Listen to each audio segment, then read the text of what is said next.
okay? So you're going to start with service and type, and if I could go back to Anita's slides, as you can see, there's 135 different service and types. You will very, very, very, very rarely find that you cannot find the proper service and type for a ticket. And if you do, Rich can add it. If you find something that you think is not like an ordinary request, you think we get it often, we can add it. You just have to let us know. Other than service and type, there are a few other things. This is extremely crucial for us to do classroom issues. Building and room number. All of these things need to be included. Also, due date and priority. So if you know that you need to do a network printer setup for somebody, or you have to do a desktop setup for a professor in an office, and you know you're not going to be able to get to it within the next 2 days because of appointments we have or tickets coming in, you put that ticket on hold. And when you put it on hold, you need to make sure the due date is correct because we do not want to get any violations. In addition to due date, there is priority. There's only one change in priority for ticketing, and it's if it's a classroom issue. This is for Ops 2. So if you guys are working on a classroom issue, the priority is set to high. So I'm going to show you where it's located because not a lot of people can see it when they first open ticketing. So right underneath the assets and ticket and task template, you'll see the priority part. You're going to click it and you're going to change it accordingly. The only time that it ever gets changed for medium, like I said, is when it's put on high for classroom issues. And the only other time that it is high, I would say, is for public safety normally, because there's stuff we have to get fixed almost immediately, so they have cameras on. Okay. So, last few things in creating a ticket. You want to make sure that the responsible star and responsible group is correct. So, for example, say James creates a ticket, right? And he creates the ticket and he gives it to RLC stars. It's still an issue if James doesn't assign a responsible star to the ticket if there is someone available to fix the issue. If not, you move forward to see if you can find somebody to do it. However, in these cases, you need to make sure that the proper group is selected so there's always somebody hovering over the ticket. And they're looking at it and making sure that it eventually gets done. Now, in terms of responsible star, what you're going to do is if you know that you're going to send somebody on a ticket when you create it, upon creation, you make them the responsible star. The tab is there. You're able to do it. And lastly, you notify the appropriate client. So in this case, ticket creation, when you put in a specific requester, they will always immediately get notified. However, in the creation of the ticket, client services will get notified, but if you pick the correct group, the correct groups will get notified. Does that make sense to everybody? So if you make a ticket and assign it to RLC or Ops will get notified that the ticket is created, and that's what we want. We want to be able to get that notification. And lastly, when you're creating the ticket, you don't always have to put it as open immediately. I suggest that you do it only because we don't want it sitting in the new queue, because people will then move it from new to a different step other than open, and then it immediately goes to new later on in the day. So what I want you to do is be diligent in either changing it into open almost immediately after, or doing open as you do the ticket when you're creating it. Either way is okay, you're not going to get penalized for either one, just make sure that within a timely manner, it's changed to open. And that timely manner is within like a 10-minute window, unless you're out doing something else.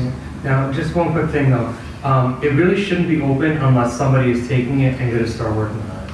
So the way it kind of works is new means nobody's taking responsibility for this.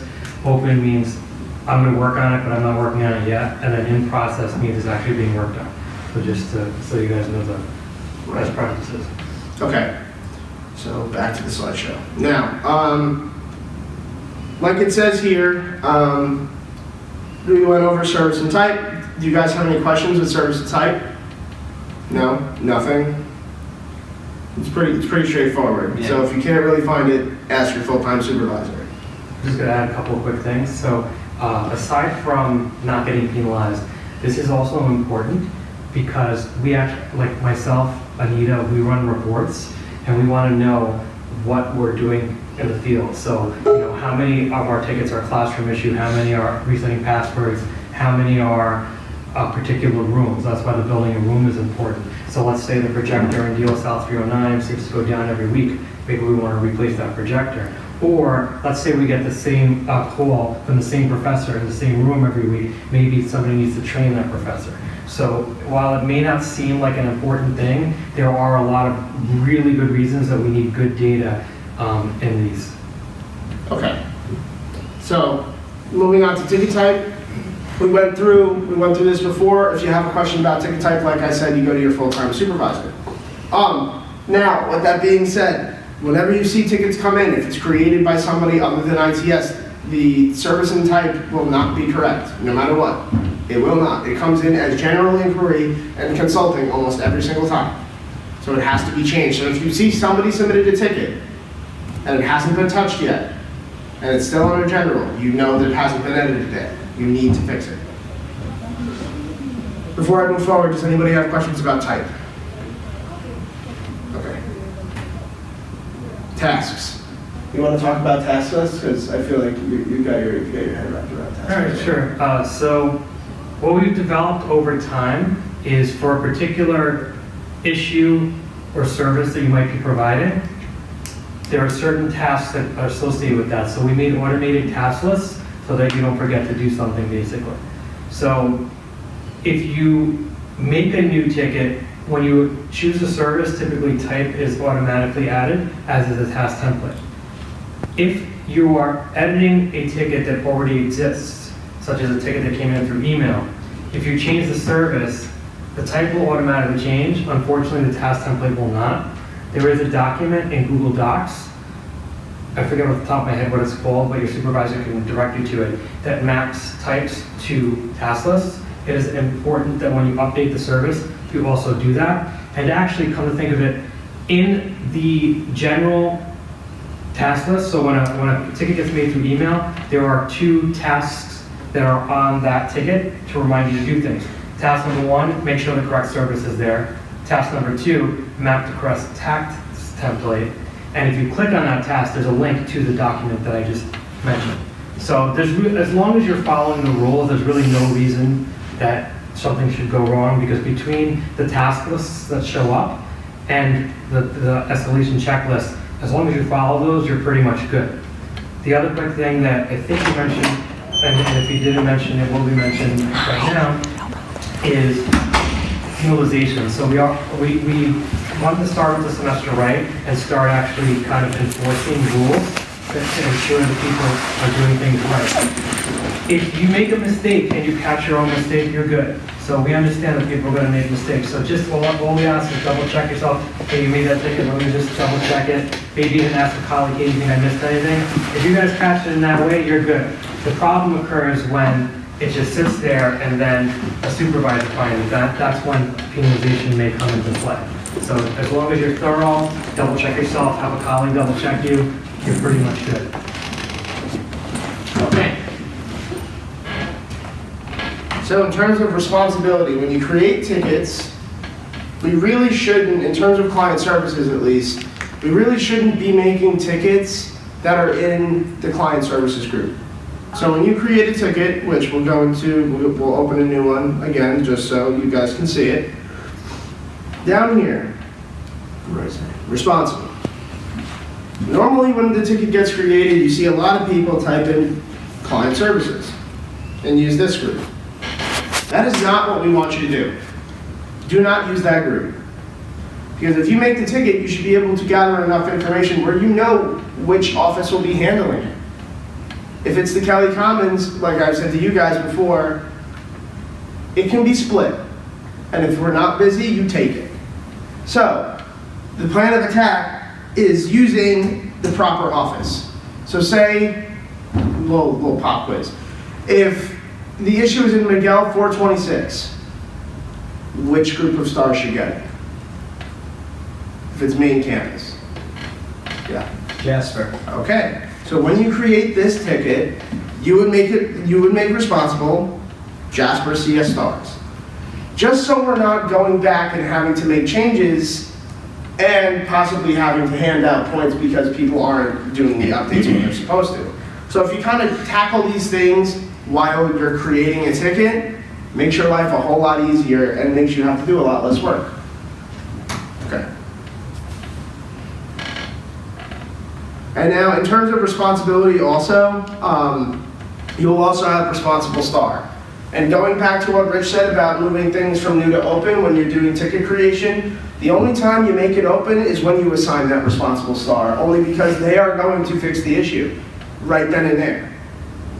So when that happens, you would change it to open. However, obviously, if that's not the case, there's no responsible star, you still leave it as new. You can put it in Jasper's court, or RLC's court, or library, or ops, wherever it needs to go. But if there's no responsible star, so it gets done at the current moment, it stays as new and then gets worked on accordingly. Does anybody have any questions on that? I know that's a little confusing, yeah. Are the responsible stars like randomly chosen or whoever's working? It's okay, so depending on when the ticket needs to be done, so for example, say we got a ticket saying we need to do a setup for tomorrow. You wouldn't pick somebody that works today, you'd pick somebody that works tomorrow, and then you'd put the ticket on hold until that appointment is ready. Does that make sense? Yeah. And then if it's today, and you're doing the responsible star, and you're making the ticket immediately, you'd change it to open, you'd add the responsible star, and then once that star is going to do the work, you change it to in process. Now, another quick thing for operations versus client services. What should happen is the resource manager for the office should be notified, and that resource manager should make a call on who the star is going to be. Now, what might happen with you, I believe Greg and Ryan, everybody is having, at any given time, there is a resource manager available. So really, it should be that resource manager that makes a determination of who's going to do it. It is plausible that there may be no resource manager and you're the only one there. In that scenario, it would be acceptable if you would assign somebody, if it's on your team. So like if it's not on your team, just assign it to the office. But if it's on your team, then you can say, hey, so-and-so, please do this. But the other critical piece is when you are assigning somebody something, add them to the ticket as a person and actually notify them. Because if you assign it to them and they don't necessarily check the queue right away, or if they get that email, even if it's at night the day before, at least they say, oh, I got something I have to do tomorrow. It gives them that heads up. So the more heads up we give people, the less likely we are going to have people showing up for things. Just to go off what Rich just said, because that was a really great point, to add those people to the ticket so you can notify them. Because I guarantee you're going to go and be like, oh, I need to notify blah blah blah, and that person is not on the ticket, so you will not be able to notify them. Here's what you do. Sorry. Yeah. Okay. So you're going to go to people, and then you're going to start typing your names. Once you've been put through the system, since you guys are new hires right now, once you're put through the system, your name will be added to TD. Once your name is added to TD, you will look it up and they can get added onto the incident as a contact. There. Basically, as soon as you're on my net college system, usually I think it's within 24 hours, the same happens. So you'll show up, like anybody in Manhattan College will show up there, like your professor will show up there, everything. So, for example, that's how that works. So you just type in your name, you select it, and then you click, where is it? Just click the name. And then you click save. I couldn't see the save button. Yeah. So yeah, then you would click save and it adds you as a contact to the incident. And from there, you would click update, do your update, and then where it says notify people, your name shows up on that list. Or whoever's name you're looking for would show up on that list. Okay. All you.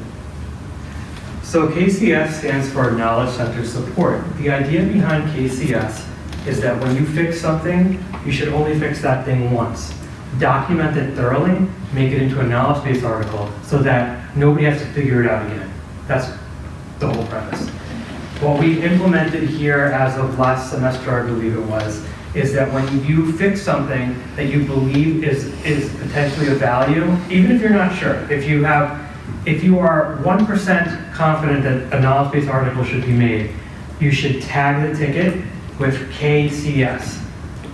Anita and I, once a week, review a report that shows all the tagged tickets, and we decide whether or not we're going to make a knowledge-based article on it. So if you're not sure, tag it. Also, can you bring up a ticket actually, and then just like an existing ticket? Okay. So to tag a ticket,